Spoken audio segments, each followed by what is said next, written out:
se están sumando a la reunión y se suman después con la grabación, lo pueden ver. Le damos la bienvenida entonces a todos ustedes a esta reunión y a los que sumen un ratito y a los que lo vean esto en diferido también. Hoy estamos con Adolfo Rubinstein. Que Adolfo, ¿querés presentarte vos? ¿Querés que haga un comentario previo tuyo de tu historial? Como quieras, Javier, lo que quieras. Hago una pequeña reseña tuya Dale, y después vos dale. comentás ¿Cómo? algunas cosas que no figuran en los papeles y que se puedan publicar Dale. abiertamente. Adolfo, que hoy va a hablar con nosotros sobre frutas, hortalizas y salud en pospandemia. Tengo que admitir a todos los que están entre presentes. Es médico graduado con honores en la Facultad de Medicina de la Universidad de Buenos Aires, magíster en epidemiología clínica en la Escuela de Salud Pública de Harvard, diploma en Economía de la Salud de la Universidad de York en el Reino Unido y doctor en Salud Pública de la UBA. Su trayectoria es amplísima, fue fundador y jefe del Servicio de Medicina Familiar y Comunitaria del Hospital Italiano de Buenos Aires entre el 89 y el 2010, fundador y director del Instituto de Efectividad Clínica y Sanitaria hasta 2017, profesor regular, titular de Salud Pública y exdirector de la Maestría en Efectividad Clínica en la Facultad de Medicina, y también se desempeña como investigador, creo que sigue desempeñándote todavía, independiente del CONICET, profesor visitante del Non-Cardiovascular Program de la Escuela de Salud Pública del Harvard University. Rubinstein tiene una amplia trayectoria académica y en gestión, y en febrero del 2017 fue designado secretario de Promoción de Salud, Prevención y Control de Riesgos del Ministerio de Salud de la Nación, y desde noviembre del 17 hasta 2019 asumió el cargo de ministro de Salud y secretario del Gobierno de Salud. Como si esto fuera poco, ha publicado más de 120 artículos en revistas internacionales, nacionales, con referato en los últimos años, además de libros de texto, capítulos de libros, en fin, una obra muy prolífica. Hoy lo tenemos aquí para charlar principalmente de frutas, hortalizas y salud post-pandemia y algunos otros temas que puedan surgir en nuestro debate. Adolfo, adelante, comentanos algo más si querés tuyo y lanzamos nuestra charlita. Muchas gracias, Javier, y gracias, Pedro. En realidad, digamos, más allá del currículum, cuando fui funcionario, fui ministro y secretario de Salud, uno de los objetivos, y yo diría de los programas más ambiciosos que tuvimos, fue la prevención de la obesidad infantil. Y en esta, digamos, en el marco de esta epidemia, y ahora les voy a mostrar algunos datos que por ahí les pueden interesar, sobre el problema de la malnutrición en Argentina, particularmente en los segmentos más pobres, nosotros intentamos desarrollar políticas muy proactivas para aumentar el consumo de productos frescos y de, básicamente, frutas y verduras, justamente por, digamos, la evidencia científica contundente sobre el beneficio clínico y sobre la disminución de la carga de enfermedad de las enfermedades crónicas en general. Y este fue un programa, digamos, muy ambicioso. Yo diría que si tuve 4 objetivos, digamos, centrales en mi gestión. El primero fue, digamos, ampliar la cobertura universal en salud. El segundo fue, digamos, mejorar sobre todo la evaluación de las nuevas tecnologías para definir mejor las políticas de cobertura de medicamentos, por ejemplo, de altísimo precio. Pero la tercera, y una de las más importantes, fue la prevención y control de las enfermedades crónicas y particularmente focalizado en el tema de la prevención de la obesidad infantil. Y aquí es donde entran ustedes y entran, digamos, el consumo de productos frescos a través de diferentes estrategias que rápidamente les voy a mostrar. Entonces, yo tal vez lo que haga es una breve exposición de 15 minutos, no quiero tampoco aburrirlos demasiado y después por ahí podemos pasar algunas preguntas y contarles también algunas de nuestras propuestas que van a tener que ver si, digamos, la lista que yo encabezo, que es la lista de Adelante Ciudad, es una de las 3 listas de Juntos por el Cambio en la Ciudad de Buenos Aires, una fuerte impronta radical. Si me eligen diputado, digamos, hay muchas de las propuestas que yo acá voy a mostrarles que las voy a tratar de encaminar en el Congreso. Perfecto, Entonces, Adolfo. El tiempo, entonces, como vos estás ajustado al tiempo, maneja vos tu exposición y el tema del debate y después los avisos publicitarios para que puedas rendirte bien y saquemos el jugo a tu charla. ¿cómo no? ¿Cómo no? Bueno, entonces les voy a mostrar un poco lo que está. Ustedes díganme si Cuando vean ¿están viendo la presentación? ¿Todavía no? Ahí empiezas a compartir, perfecto. Frutas, hortalizas y malnutrición en la pospandemia. Adolfo Rubinstein. Muy bien. Bueno, la idea es mostrarles rápidamente algunos de los problemas que tenemos. Básicamente yo lo que quiero es que se focalicen en lo que significa hoy uno de los grandes problemas de salud pública que tiene la Argentina. En realidad, un problema de salud pública en el mundo muy importante en toda Latinoamérica y fundamental en la Argentina porque somos de los países que encabezamos el ranking de obesidad y sobre todo de obesidad infantil. Como problema, y esto es muy importante y lo vamos a ver ahora, como problema fundamentalmente de la pobreza.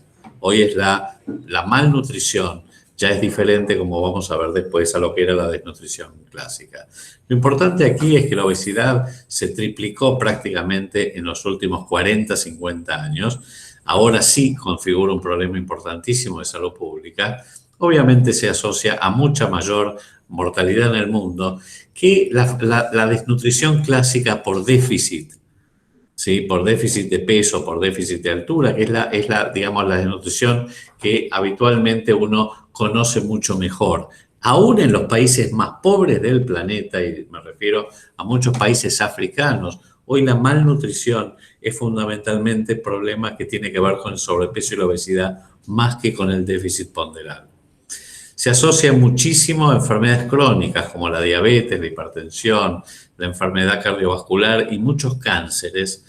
Puede contrarrestar el aumento que está teniendo la obesidad en el mundo y en nuestro país, está contrarrestando el aumento de la expectativa de vida que se ha producido en el mundo y en nuestro país en las últimas décadas. Esto se está comenzando a aplanar por efectos de la epidemia de obesidad. Y fundamentalmente, como cada vez se está concentrando más en un problema de los pobres, de las familias pobres, esto lo que hace es aumentar y perpetuar las disparidades, las desigualdades sanitarias y la relación entre pobreza, enfermedad y perpetuación de la pobreza. Fíjense las 4 encuestas nacionales de factores de riesgo desde la primera hasta la última en el 2018, que se hizo en nuestra gestión y fue la primera en la cual se hizo con mediciones directas, no con autorreporte. Fíjense lo que ha sido el aumento digamos, de la obesidad y del sobrepeso. Fíjense que solo el sobrepeso en la población adulta de más de 18 años aumentó en poco más de 10 años, un 62%. Y la obesidad en este mismo periodo aumentó 75%. Esto para que ustedes entiendan la magnitud del problema y la aceleración que está teniendo. Adolfo, disculpas, tendrías que pasar la filmina, porque está la primera solamente a la vista. ¿Y cómo hago? Y no sé cómo. Es que el problema es que Google Meet no es muy buena para compartir, pero. Javier, ¿podrás indicarle? A ver. Si lo pones en todo caso como pantalla completa, lo abrís y lo... Ahí está perfecto. Bueno, ustedes ven acá, entonces no le pongo en modo presentación porque es un tema. Sí, acá ustedes pueden ver cómo aumentó, como les decía, en solamente 13 años aumentó más de 60% el sobrepeso y 75% la obesidad, digamos, en una epidemia que se está acelerando. Si ustedes se fijan, el sobrepeso y la obesidad infantil, lo que vimos antes eran los adultos, es lo mismo. Si comparamos las 2 encuestas nacionales, la primera se hizo, la encuesta, digamos, de nutrición y salud que se hizo en el 2005, y la encuesta en el 2019, que también se hizo en nuestra gestión y con mediciones directas, pueden ver el aumento que ha tenido, por ejemplo, entre 6 meses de edad y 5 años, de sobrepeso y de obesidad. Y el otro punto tan o más importante es, si uno ve esto, las niñas y niños de 2 a 12 años que tienen sobrepeso o obesidad son hoy 4 de cada 10. O sea, 4 de cada 10 chicos tienen sobrepeso u obesidad en nuestro país. Si vemos lo que son las cifras de desnutrición y pobreza, estos son datos del programa SUMAR, que es un seguro que, digamos, del Ministerio de Salud para población sin cobertura de obras sociales. o sea, que representan más o menos un 30% de la población. Fíjense, acá ustedes tienen en verde el bajo peso y en rojo sobrepeso y obesidad, y estamos hablando de chicos que están en los 2 quintilos inferiores de nivel socioeconómico. Lo que pueden ver es el ratio que existe entre bajo peso y sobrepeso del 2014 al 2016, y esto sigue igual. Ustedes pueden ver que el sobrepeso y la obesidad cuadruplican el bajo peso. El bajo peso es el retardo pondoestatural, como les decía antes, que es la desnutrición clásica. Entonces, la malnutrición en nuestro país tiene que ver con el sobrepeso y la obesidad mucho más que con la desnutrición clásica. Y hay una relación directa entre la educación de los padres, qué nivel de educación alcanzaron los padres y, digamos, el grado de sobrepeso o obesidad de los chicos, que obviamente tiene que ver con la condición socioeconómica, pero también tiene que ver con aspectos que hacen a la educación, la cultura, etc. Fíjense que 5 de cada 10 hogares pobres en nuestro país, que están por debajo, sobre todo en el quintilo inferior de nivel socioeconómico, recibe asistencia alimentaria según la encuesta que hicimos en el 2019. Y los patrones de la ingesta alimentaria van empeorando a medida que uno va cambiando. O sea, las cohortes que nacieron más recientemente tienen peores hábitos alimentarios que aquellos que nacieron, que tienen, por ejemplo, 18 años o más.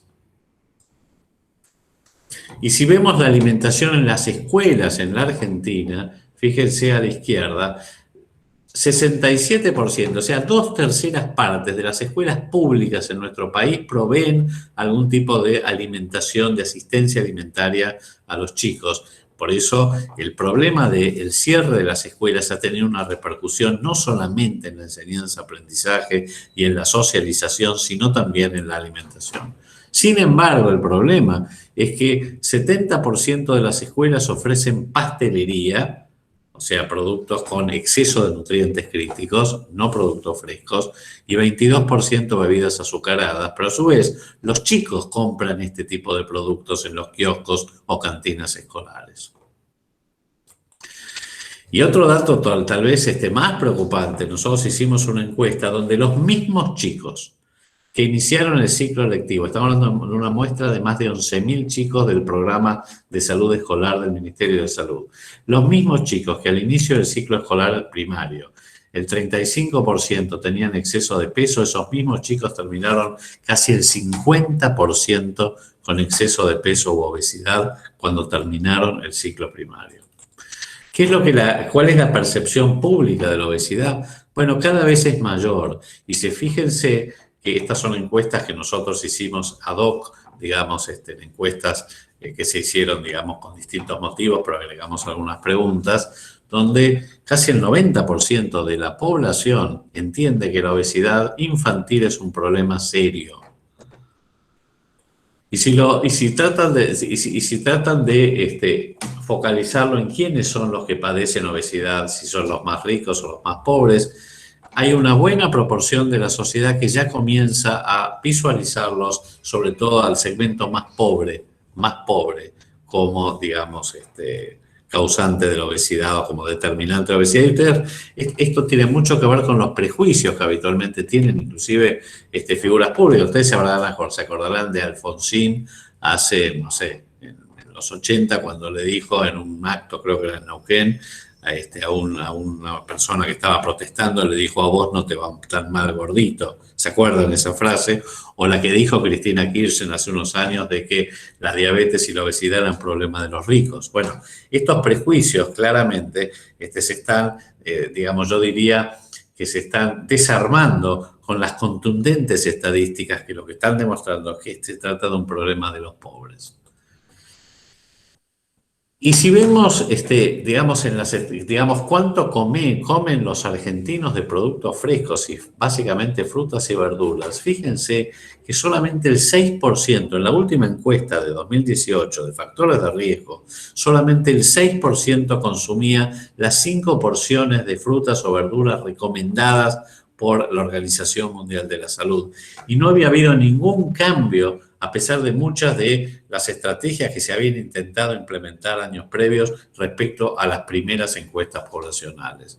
Cuando la recomendación de la OMS, la Organización Mundial de la Salud, es al menos consumir 400 gramos, o sea, por día, que son 5 porciones, y como les decía, solamente el 6% lo hace, y básicamente la gente, de acuerdo a datos de la encuesta nacional de gastos de los hogares, que la última se hizo en el 2018-2019, solamente consumen 200 gramos de verdura y 70 gramos de fruta. Es decir, que si uno saca, mucho farináceo, la papa, etcétera, en realidad el número total cae a 200 gramos por día. Es decir, sabiendo que claramente los beneficios además de la prevención de la obesidad, del consumo de productos frescos, tiene que ver con la prevención de la mayoría de las enfermedades crónicas. Y el aumento del consumo de productos frescos, sobre todo de frutas y verduras, disminuye la carga de enfermedad atribuible a la enfermedad cardiovascular, a la enfermedad cerebrovascular, al cáncer, de manera contundente. Entonces, ¿qué es lo que nosotros intentamos hacer en nuestra gestión? El plan ASI, que era el Plan de Alimentación Saludable en la Infancia, que lo empezamos a implementar en 2018, dice ahí, a finales del 2018, y la verdad que no nos dio el tiempo para poder implementarlo en su plenitud, pero tenía 4 ejes estratégicos. Uno era la educación alimentaria, nutricional y el aumento de la actividad física. El segundo era la comunicación social. El tercero tenía que ver con la calidad nutricional en políticas alimentarias o sistemas alimentarios sostenibles. Y el cuarto era la promoción de entornos saludables como los entornos escolares o el etiquetado frontal, entre otras, que es lo que se está hoy discutiendo en el Congreso, en la Cámara de Diputados, entre otros. Pero el punto más importante era cómo trabajar en lo que era el componente de calidad nutricional en políticas alimentarias. Y lo que nosotros intentamos y empezamos a desarrollar era tratar de definir estrategias a nivel nacional, a nivel provincial, a nivel macro y a nivel micro, desde, tratar de alguna manera de comenzar a desarrollar e implementar guías para la creación de sistemas alimentarios sustentables, sostenibles, y esto desarrollamos muchas actividades en el mercado central, bueno, ustedes están muy relacionados, o en ferias barriales, cosas que, algunas se llegaron a implementar y la mayoría lamentablemente no, y les diría que fueron discontinuadas por este gobierno, para tratar de ver cómo hacer circuitos cortos de acceso a productos frescos y ligarlos, por ejemplo, con las escuelas. Hay varias experiencias brasileñas en este sentido de circuitos cortos de producción de frutas y verduras frescas y consumo en puntos especiales, por ejemplo, mercados barriales o en las escuelas. Y también a nivel provincial, por ejemplo, todos los programas de asistencia alimentaria de las provincias, muchos de esos bolsones que tienen pésimo calidad nutricional, tratar de generar compras de productos de mucho mayor valor nutricional a través de algunas estrategias como podrían ser algunos subsidios. Y desarrollar las ferias agroecológicas, los mercados solidarios, justamente para aumentar la disponibilidad de productos frescos. Un poco, con esto yo termino. Perfecto, Adolfo. Y un poco lo que quería era que ustedes vieran, de algún modo, cómo nosotros fuimos encarando eso cuando nos tocó, la gestión del ministerio. Pero sí les quiero decir que estos proyectos fueron parte del corazón de nuestra gestión, justamente para la prevención y control de enfermedades crónicas, que hoy dan cuenta de casi el 80% de las enfermedades y de las muertes prematuras en nuestro país. Estoy hablando de enfermedad cardiovascular, cáncer, diabetes y muchas otras condiciones crónicas. Así que, bueno, estoy ahora sí a disposición de ustedes. Perfecto, Adolfo, un relojito. Entonces aprovechamos que nos queda media hora para darle un poco de debate. Yo sé que lo teníamos acá a uno que le decimos Don Lechugón, que me pidió la palabra y después le damos la palabra a Mariano Vinograd. A ver, Don Lechugón, ¿dónde anda? Ahí figura Gracias, como Lautaro, Javier. pero no es Lautaro, ¿eh? Soy Gastón. Un gusto, Adolfo, la presentación, y con el lineamiento que estás hablando, me gustaría que nos des un consejo como que ha llevado esta política a cabo. Y nosotros, como asociación de hidroponistas, yo soy productor hidropónico de la zona de Mar del Plata, nosotros buscamos incentivar el consumo de estos productos hidropónicos, y una de las estrategias justamente es el tema de la educación en las escuelas. Hoy en día hay muchísimas escuelas que se están dando hidroponía.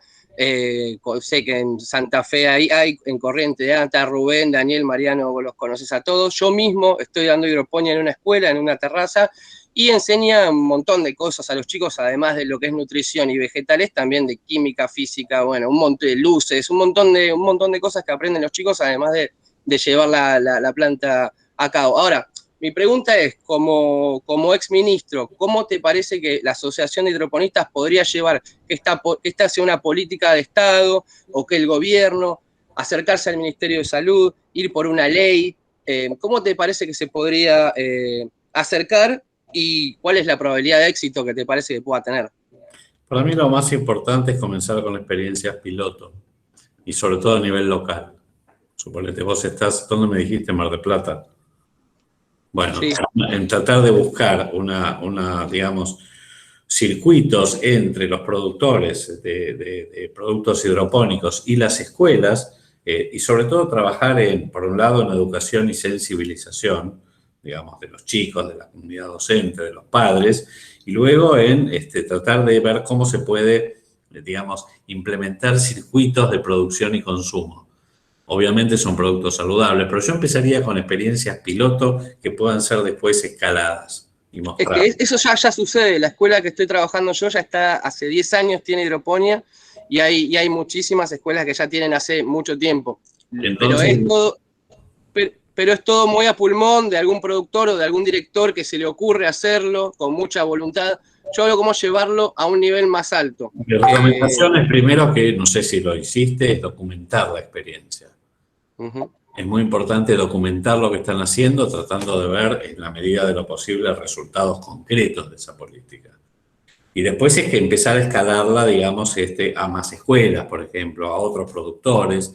Y con eso, ahí sí, digamos, agarrar y decir, bueno, vamos a tocar a un legislador o vamos a tocar a un diputado, le vamos a mostrar lo que hicimos, porque esa es la manera de poder convencer, ¿verdad? Esto tiene mucho que ver, pero en el caso mío, si vos vinieras, si yo fuera diputado y venís a verme, yo te voy a pedir evidencia.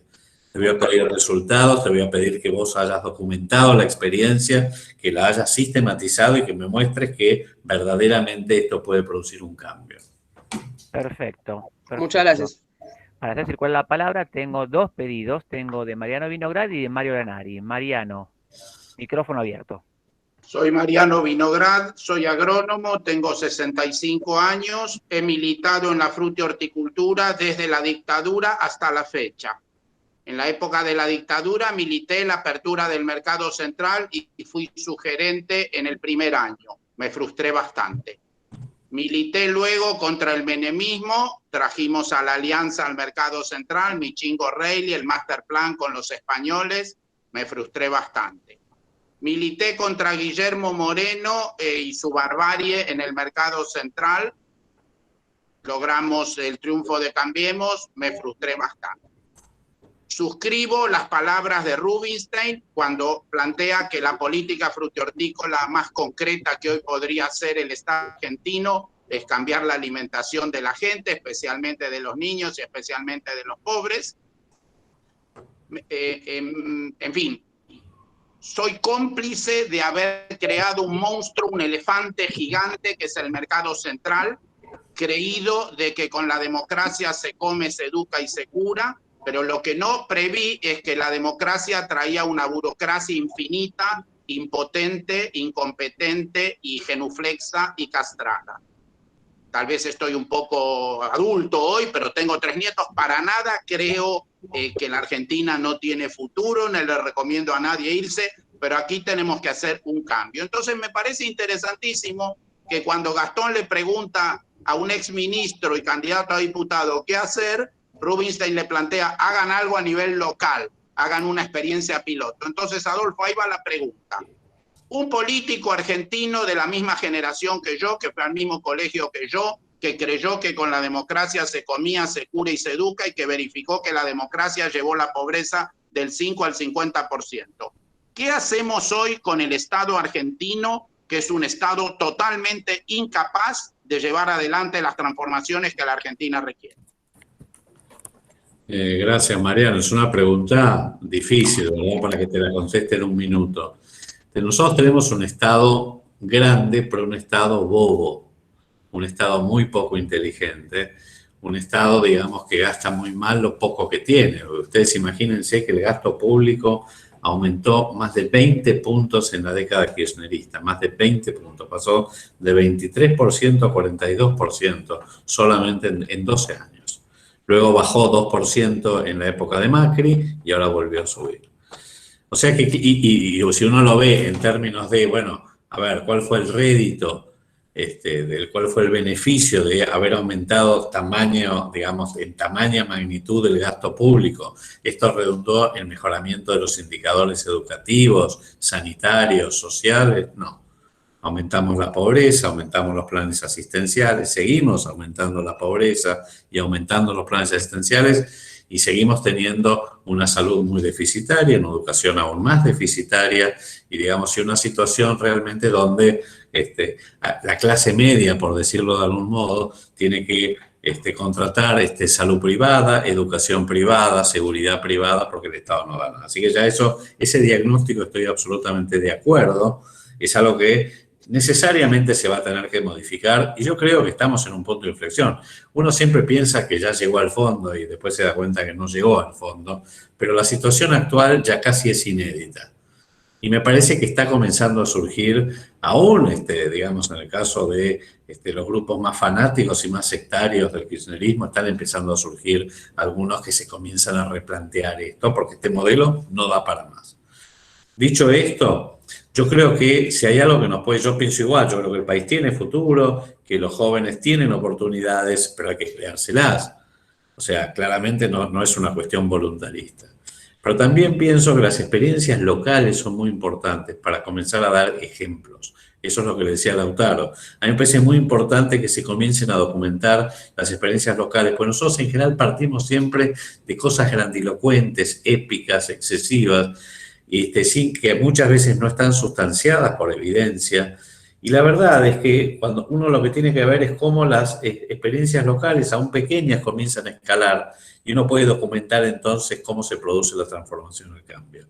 Y a mí me parece que hay que empezar de lo local, de las comunidades, y ahí es donde ustedes tienen un enorme, como productores de frutas y hortalizas, verduras y productos frescos en general, tienen una enorme oportunidad. Y yo creo que el Estado, honestamente, y cada vez lo pienso más, no se cambia de arriba hacia abajo, se cambia de abajo hacia arriba, y somos nosotros los que hemos cambiado el Estado. Perfecto, Adolfo. Entonces sigo circulando la palabra. Mario Lanari, ingeniero agrónomo. Adelante, Marito. Sí, gracias. Adolfo, a mí me da la impresión que un rol importante lo cumplen ciertos actores en las cadenas comerciales, los mercados concentradores, los supermercados, y eso incide mucho en la disponibilidad. A veces también la estructura logística de la Argentina, la informalidad, y quería saber si eso de alguna forma lo contemplaron, si vieron cómo, no sé, influir en la estructura de precios y disponibilidad. Ejemplo, no sé, sacando impuestos. No, por supuesto, digamos, nada, de nuevo, yo por ahí no soy tampoco un experto en muchas de estas cuestiones, pero claramente uno tiene que, acá, las políticas fiscales lo que hacen es perjudicar cada vez más al pequeño productor, al pequeño empresario, a las pymes. Claramente se tiene que reformular de arriba hacia abajo toda la política tributaria en nuestro país. O sea, se tiene que consolidar impuestos, a simplificar la estructura, hacerlo más progresivo, pero tampoco esquilmar a los productores, regímenes especiales para las pymes, para las pequeñas empresas, en fin. Hay muchas cosas que tienen que hacer, yo no soy tal vez el más indicado para decirlo. Lo que sí les puedo decir, en el caso de ustedes en particular, uno de los modelos que nosotros planteamos y que me parece que habría que plantear son estos circuitos cortos, que de alguna manera permitan conectar directamente al productor con el consumidor en diferentes puntos y que eviten todas las cadenas de intermediación en el caso de productos frescos. Por eso, a nivel local, esto es mucho más fácil de poder realizar. Mucho más difícil es a nivel, digamos, más macro. Pero a nivel local sí se puede realizar. Y de nuevo, si uno empieza a ver y a documentar el éxito de estas experiencias, bueno, ahí sí uno puede empezar a escalarlas. Por lo menos, por ejemplo, para las escuelas, todo lo que es digamos, el entorno escolar saludable que uno quiere promover. Pero eso uno puede empezar de esa manera. Lo que está es lo que recién hablamos con Lautaro. Más allá de, por supuesto, también avanzar con políticas fiscales, digamos, más inteligentes y que no ahoguen y agobien al pequeño productor, al empresario, que es lo que está sucediendo en la Argentina.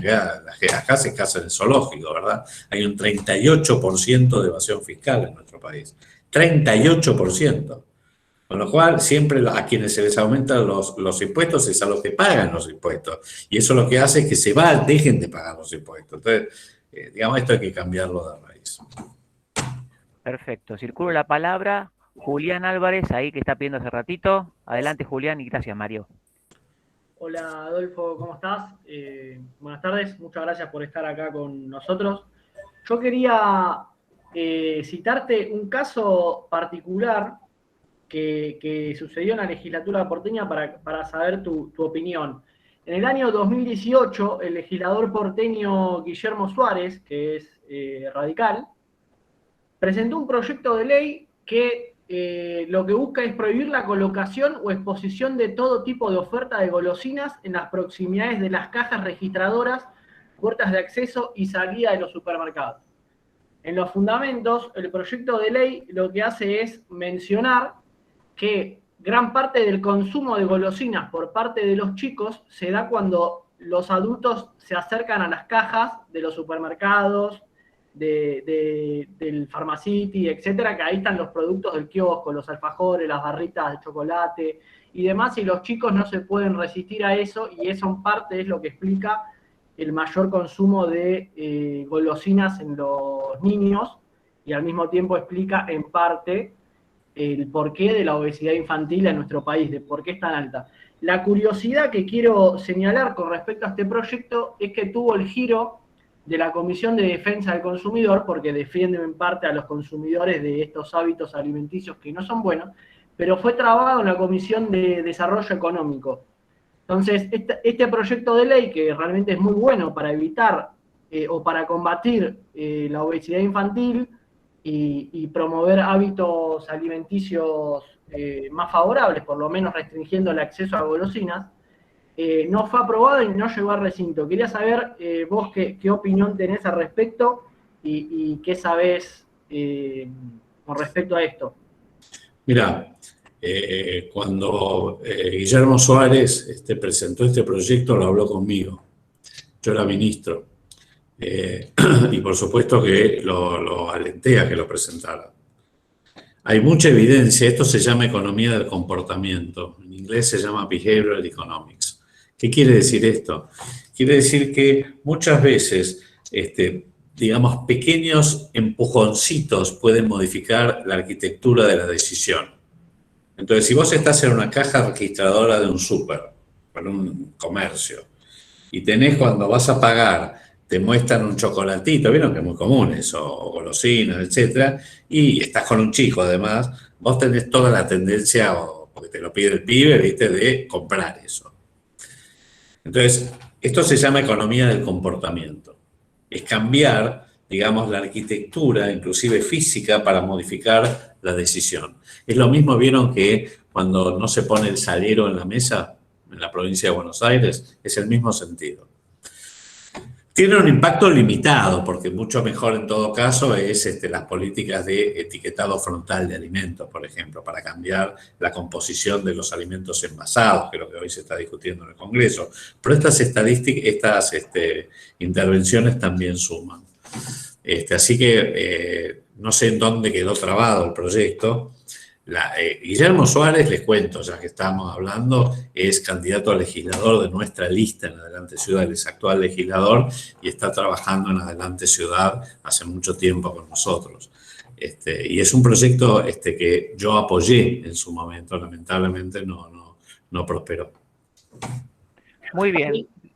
Quería hacer un comentario o repregunta. Se cree que una de las hipótesis fundamentales tiene que ver con que desde Pharmacity se negaron a la aprobación de esa ley porque en cierto punto pone en juego sus intereses, porque buena parte de sus ingresos tienen que ver con el consumo de golosinas que está cerca de las...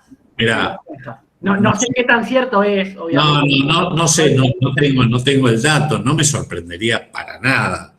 De hecho, cuando nosotros quisimos sacar el etiquetado frontal en mi gestión, se pusieron de punta la Copal, digamos, toda la industria alimentaria se puso de punta contra nosotros. Justamente porque, más allá de que, porque por ejemplo el etiquetado frontal, ustedes saben de qué se trata, de poner sellos de advertencia cuando un producto tiene envasado, tiene exceso de nutrientes críticos, sal, grasas, azúcar. Entonces, obviamente, eso es para que el consumidor en el momento de la compra, en el punto de compra, tenga información fácil de entender y rápida y modificar su patrón de consumo y comprar un producto más saludable o un producto fresco en lugar de un producto envasado.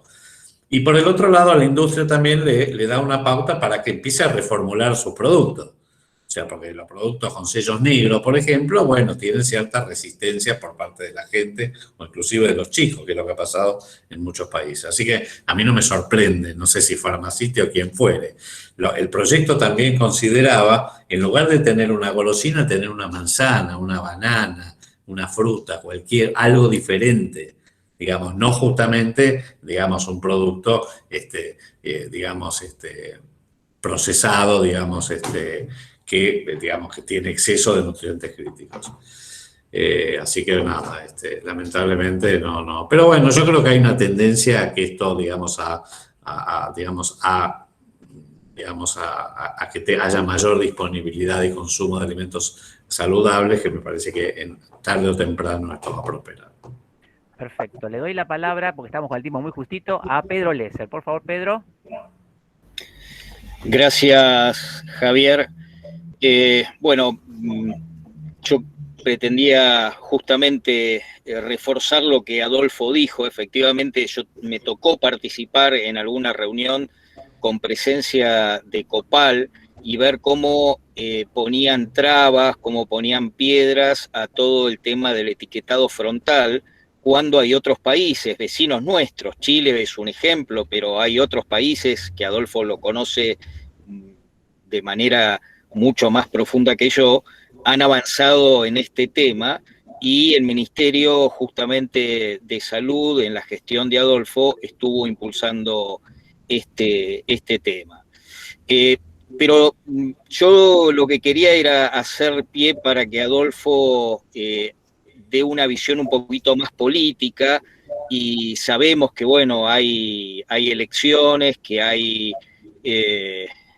la lista de Adelante Ciudad que él encabeza, y quería darle un poquito de pie para que él se explaye en algunos puntitos políticos para, bueno, aprovechar también esa visión, Adolfo. Gracias, Pedro.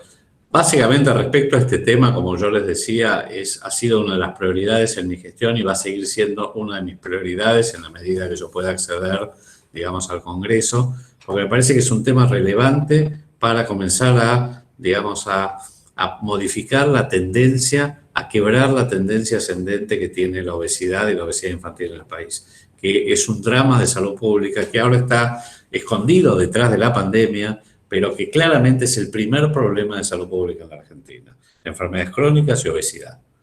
Y obviamente existen muchas soluciones o que se le pueden dar a este gran problema, y una de ellas es cambiar los patrones de consumo y empezar a consumir menos alimentos procesados y más alimentos frescos, hacerlos más disponibles, más asequibles, en fin, tratar de ver la manera a través de la arquitectura de los circuitos de producción y consumo, cómo se puede hacer de algún modo lo que recién venimos hablando.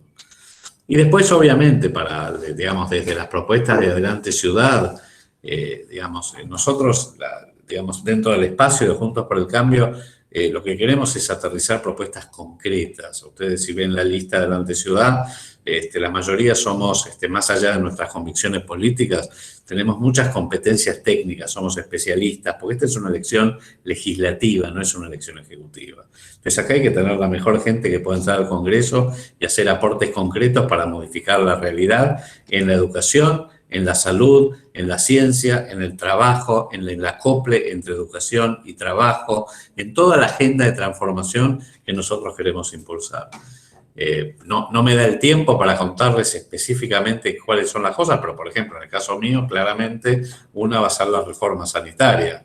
Y la reforma sanitaria viable, posible, y no la que nos quieren imponer desde el kirchnerismo, que no tiene ninguna posibilidad de ser viable.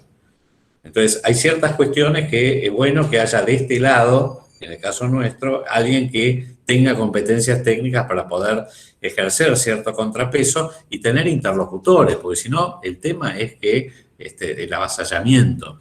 Entonces, lo mismo digo en educación y en muchas otras áreas. Y esa es un poco, yo creo que la diferencia tal vez entre no sé cuántos de ustedes votan en capital o son de provincia, pero bueno, las otras dos listas en capital son listas, digamos, mucho que surgen más como la de María Eugenia Vidal, más de compromisos políticos, menos propositivas, menos claras, menos nítidas en cuanto a lo que se va a proponer. La nuestra es bastante clara en eso, es una lista muy amigable en el sentido que, digamos, no tenemos que esconder a nadie, somos todos conocidos y somos gente desde, tanto en el caso mío como de Mónica Marquina, quien me secunda, que es una educadora muy prestigiosa. Galo Sorelilia es, además del nieto de Ili, es un investigador en nanotecnología conocido mundialmente, CONEX de platino, y que está trabajando en políticas para la promoción de la ciencia. Y ese es el futuro del país. Tenemos a Beto Brandoni, que ustedes lo conocen, digamos, como defensor de la cultura y de la lucha por las libertades, en fin. Somos conocidos, estamos, digamos, por supuesto, muy embarcados en propuestas muy concretas dentro de una agenda de transformación. Yo no quiero aburrirlo demasiado, pero un poco es eso. Perfecto, sabíamos que iba a haber un paréntesis sobre este tema en esta reunión y te agradecemos, Adolfo, por esto. En el chat hay algunas preguntas metidas entre medio, pero las voy a mechar. Lo tengo a Mariano Vinogradov, que otra vez pidió la palabra y seguramente nos va a hacer reflexionar muy en forma interesante. Adelante, Mariano. Entiendo que el martes próximo estamos recibiendo la visita de Adolfo al Mercado Central, seguramente Pedro ahora lo puede confirmar. Yo quisiera marcar una contradicción, sé que estamos muy cortos de tiempo. Me interesó la idea de Rubinstein de que tenemos un Estado bobo y que el Estado se modifica de abajo hacia arriba. Y la veo un poco contradictoria con la idea de que un legislador de la ciudad resuelve dónde poner las golosinas adentro de un supermercado. En fin, como habiendo sido cómplice de una idea que realmente en la década del 80 yo creí que era pertinente, honestamente yo creía que un mercado central estatal iba a transformar a la Argentina en algo parecido a Francia, y la verdad que 40 años después, el Estado argentino no tiene nada que ver ni con el francés, ni con el chileno, ni con el uruguayo, ni con el brasileño. A mí me resulta muy difícil imaginar que podemos desplazar al kirchnerismo creyendo que nosotros podemos poner ministros mejores que ellos y que en este caso sí van a hacer las cosas bien. Yo invito a que hagamos una reflexión bastante más disruptiva, y creo que los países frutihortícolas que hicieron disrupciones, léase Nueva Zelanda, Israel, Chile, Sudáfrica, hicieron disrupciones a fondo. No fue sustituir un gobernador, un diputado, un juez por otro, sino hablemos de Mandela, hablemos de lo que es de Israel socialista a la nación startup, Nueva Zelanda con su desregulación total, en fin, y Sudáfrica o Chile. Son cambios grandes. Yo creo que la Argentina necesita un cambio mucho más grande que un diputado que nos diga dónde se tienen que vender las golosinas en el supermercado. Perdonen, no quisiera ridiculizar, pero tenemos acá, la diputada Regidor nos propuso una ley de hidroponía. No quisiera hoy entrar en ese tema porque es rígido. Pero justamente hoy, hace un año, la diputada Regidor nos convocó a un chat para elaborar la ley de la hidroponía. Miren cómo terminó la diputada Regidor. Está bien, Promar. Gracias. Más allá de eso, es un buen proyecto de ley. Y hay muchos proyectos de ley que pueden cambiar algunas realidades, si no, ¿para qué estamos? O sea, nosotros estamos para empujar proyectos como en algunos casos proyectos locales y también para recolectando toda esa evidencia, porque ojo, cuando yo les hablo de economía del comportamiento, que serían las intervenciones que uno pretende modificar con estas regulaciones, se han probado y se han implementado en muchos países del mundo con excelentes resultados. No es que se está reinventando la rueda. Pero bueno, es una discusión larga. Adolfo, me imagino que uno con la puerta del Congreso y adelante tendría que tener debajo de su brazo una carpeta con ideas y con proyectos. Mencionarnos 2 o 3 ideas que realmente vos creas que podés presentar y llevar adelante dentro de una Cámara con tanto disenso y con tanto desbalance político. Bueno, esta es una, digamos, un manejo integral para la prevención de la obesidad infantil. Muchas de las propuestas que nosotros presentamos en el gobierno, cuando estuvimos en el ministerio, y que no pudieron ser implementadas, justamente porque uno estaba en minoría, porque había otro contexto político, son las cosas que hay que empezar a modificar. Todas las estrategias de educación nutricional, de creación de circuitos cortos, de apoyo y empoderamiento de las comunidades y de los proyectos locales. Bueno, esto es una cosa muy concreta. De hecho, yo he hablado con otro diputado que tal vez ustedes conozcan, el diputado Ketlas, Fabio Ketlas, que ha trabajado mucho en este tema. Nosotros tenemos mucha relación entre ambos. Y esto sería, por ejemplo, para darles un proyecto. Otros tienen más que ver con proyectos que tienen que ver con la reforma sanitaria, cómo comenzar a trabajar en la consolidación de las obras sociales, cuando tenemos 300 obras sociales, de las cuales 70% son absolutamente inviables desde el punto de vista prestacional y financiero. Digamos, cómo articular mejor los subsistemas de salud del sector público, la seguridad social, el sistema privado, cómo tratar de mejorar la situación de las clínicas y sanatorios privados en todo el país que le dan atención a más del 60% de la población y que están en la lona. Entonces, hay muchos proyectos que tienen que ver, por ejemplo, con salud pública, con educación.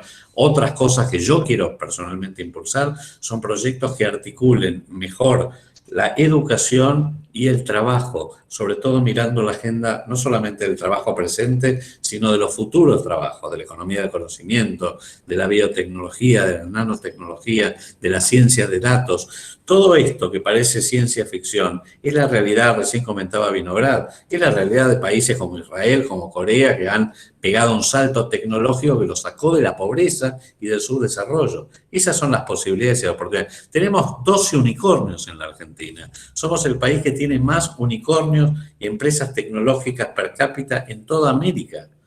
Entonces, ¿cómo no vamos a aprovechar el talento que tenemos? Bueno, hay que trabajar en cómo articular. Lo que pasó hace un par de semanas con Toyota en Zárate es una tragedia, ustedes recuerdan, ¿no? Esto de que trataron de contratar 200 operarios calificados que tuvieran secundario completo y los que no los encontraron, y los que tenían secundario completo no tenían idea, no tenían nociones de comprensión de texto para leer un manual de operaciones. Entonces, estas cosas, esto es una tragedia. Estos son los proyectos que tenemos que trabajar concretos. Si son proyectos de corto plazo, no son proyectos de corto plazo. Pero si alguien no empieza a pensar en el mediano y largo plazo, ¿quién lo va a hacer? Esto no se trata de un plan antiinflacionario más o de un... No, tenemos que empezar a pensar en grande en un proyecto de transformación de la Argentina. Adolfo, la carroza se está convirtiendo en calabaza, pero no sé si todavía tenés un poco más de tiempo o... Tengo 5 minutos más, 5 minutos. 5 minutos más. Sí, pues tengo que empezar una reunión a las 8 y ya me están... Pero 5 minutos sí. Pues. Perfecto. Acá tenés mucha gente que está vinculada al agro y al sector. ¿Qué les pedirías a esta gente que conoce la tierra, conoce el trabajo, conoce lo que es la producción, los alimentos, la comercialización, que ha tenido pymes? ¿Qué le pedirías vos para poder nutrir con fuerza un proyecto innovador que cambie al país? Bueno, yo creo que el sector del campo es el sector claramente más dinámico de la economía en nuestro país, es el único que puede dar este salto de transformación. De hecho, es el sector que nos está salvando ahora, digamos, de la catástrofe. Y que ha sido muy poco apoyado, no digo, en general a lo largo de las últimas décadas. Me parece que, sobre todo los pequeños productores, me parece que ahí es donde uno puede empezar a trabajar concretamente. Para mí, si yo yo no soy experto más allá de lo que les he podido transmitir, pero sí estoy absolutamente receptivo a que, digamos, si me toca ser legislador, bueno, escucharlos y que me acerquen propuestas y proyectos. Y todo aquello que yo crea, y yo soy, si hay algo, es que a pesar de que todavía, como me decía un conocido mentor mío, ¿no? Me decía, vos tenés que Vos tenés que ser político, pero no comportarte como político, porque vos sos un técnico. Entonces, yo tengo una base tecnocrática muy fuerte por mi formación y mi trayectoria. Obviamente, ahora soy un político, pero no soy un político que no tiene experiencia y experticia técnica. Entonces, yo sé escuchar y sé qué cosas pueden servir o qué cosas pueden no servir. Entonces, yo estoy dispuesto a escucharlo y a tratar de empujar los proyectos que verdaderamente sean viables. ¿Hasta qué punto se compromete el técnico con el político que tenga que tener mucha cintura? Bueno, es un equilibrio, un delgado equilibrio. Yo también estoy aprendiendo este nuevo oficio, ¿eh? Porque yo no tengo tampoco la experiencia, no soy un político profesional, pero sí me parece que lo puedo llegar a hacer, creo que puedo llegar a ser bastante convincente. Me parece que tengo esas habilidades comunicacionales y me parece que me pueden servir para la política. Muy bien, micrófonos abiertos. Mariano, ¿una cosita querés decir? Sí, te escuchamos. Sí, quiero preguntarle a Pedro si está confirmada la actividad del martes próximo en el Mercado Central o todavía a confirmar. Sí, Mariano, está confirmada la recorrida en Mercado Central. Hay que terminar de coordinar horarios y bueno, juntos yo te llamo mañana para terminar de ordenar la actividad. Perfecto, salvados estos temas domésticos. Queremos ser respetuosos de los tiempos. Si alguno quiere... Alejandro Vinograd, con el mismo apellido de la persona que ha hablado recién, biólogo muy conocido, quiere comentar algo. Alejandro, adelante. Prometo que sin alterar tus planes, Dolphy, una alegría encontrarte acá o en donde sea. La verdad que una alegría de verdad. Recién hablabas de tus habilidades comunicacionales, así que voy a hacer una pequeña trampa. Sumo esa declaración de capacidad propia más el hecho de que estás apurado. Y de algún modo con eso escudo el hecho de que yo llegué tarde, me escondo un poquito en eso. Vamos a suponer que esta reunión no hubiera durado 1 hora, sino que durara los 30 o 40 segundos que tenés. Aprovechando esas habilidades comunicacionales y teniendo una cierta idea del tipo de público que tenés, ¿qué es lo que les dirías? ¿Por qué sos el mejor candidato? ¿Por qué tenemos que votarte? ¿Qué es lo que vas a hacer para que este país sea un país mejor? Gracias, Alejandro. Me pide lo que se llama, en Estados Unidos se llama esto elevator speech, que es, digamos, lo que uno puede decir en 11 segundos, más o menos, o en 11 pisos.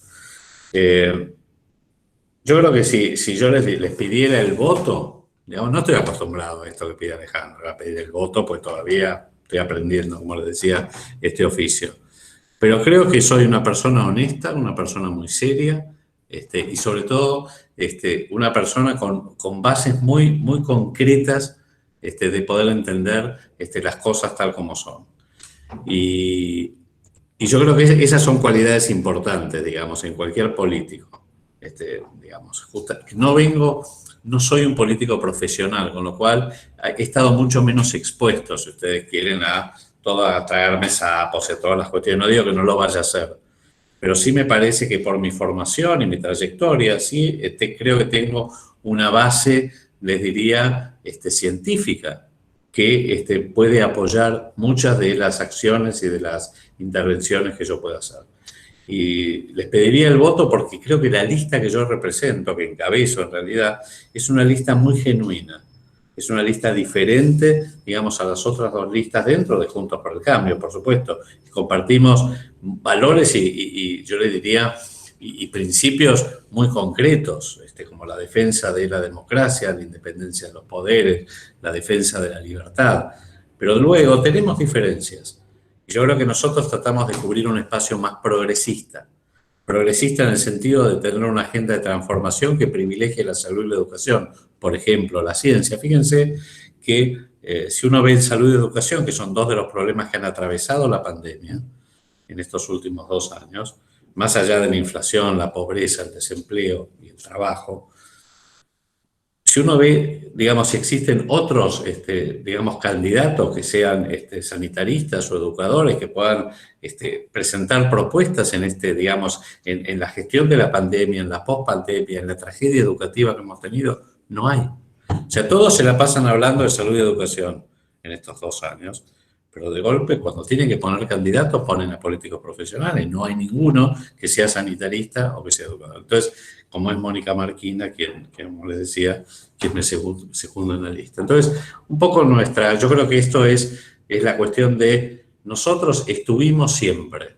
Y en estos últimos 2 años ustedes nos han visto, a mí me han visto, lo ha visto a Beto Brandoni, lo ha visto a Facundo Suárez Lastra. Me parece que somos una lista genuina, que queremos una agenda de transformación y representar un espacio que yo creo que es el 20-30% del electorado en la Ciudad de Buenos Aires, que probablemente no se sienta tan cómodo, tan identificado con las otras 2 listas. No porque sean peores, no se siente identificado desde básicamente sus ideas y las ganas y los proyectos que cada uno encarna.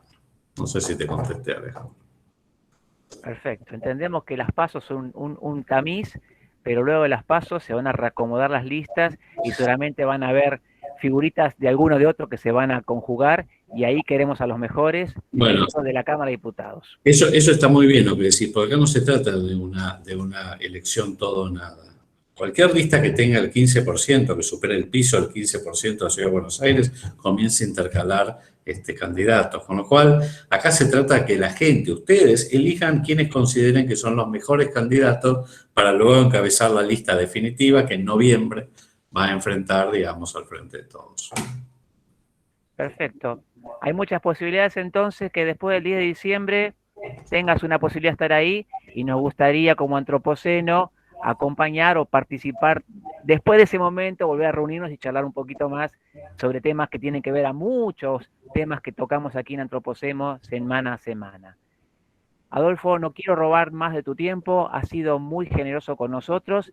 Si querés decir unas palabras y después de tu cierre yo hago los anuncios de las próximas reuniones. No, ya creo que el cierre lo hice recién, les agradezco mucho el tiempo. Para mí es un placer y sobre todo hablar de este tema, para mí es un tema muy caro en el sentido de que es algo que yo tengo, digamos, he puesto muchísimo, digamos, en todo esto y voy a seguir poniendo muchísimo en mejorar los hábitos alimentarios y la alimentación saludable en nuestro país. Así que... Bueno, acá hay gente con mucha experiencia, contá con estos apoyos, gente que también tiene experiencia en el Congreso, haber trabajado, así que hay un think tank acá en este lugar muy importante. Te agradecemos mucho por la reunión y yo los invito a todos, como siempre, prendan sus cámaras, abran sus micrófonos y le brindamos un fuerte aplauso a nuestro distinguido invitado de hoy. Gracias, Adolfo.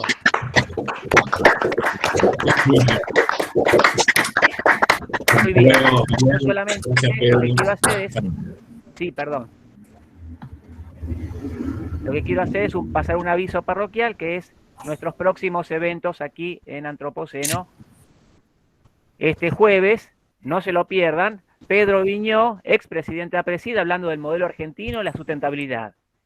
Próximo jueves, un amigo de la familia, Héctor Huergo, prosecretario de redacción de Clarín Rural, hablando sobre Ni una gota de agua dulce al mar, los canales de Paraná al Oeste, un sueño de 3 siglos. Próximamente volvemos a la política. Desde La Matanza, Eduardo Lalo Creus, hablando del desarrollo de la fuerza productiva conurbana y si hay espacio para el biodesarrollismo en el tercer cordón. Y el último jueves, otro político, el empresario frutihortícola Pablo Servi, lo escaso del recurso tiempo y la generación de un futuro para Neuquén como polo de desarrollo nacional. Dicho esto, les digo a todos, muchas gracias por estar con nosotros, les mando un abrazo grande y este jueves, por favor, en sus agendas, a las 19, todos juntos aquí nos volvemos a encontrar. Un abrazo grande para todos. ¡Suerte!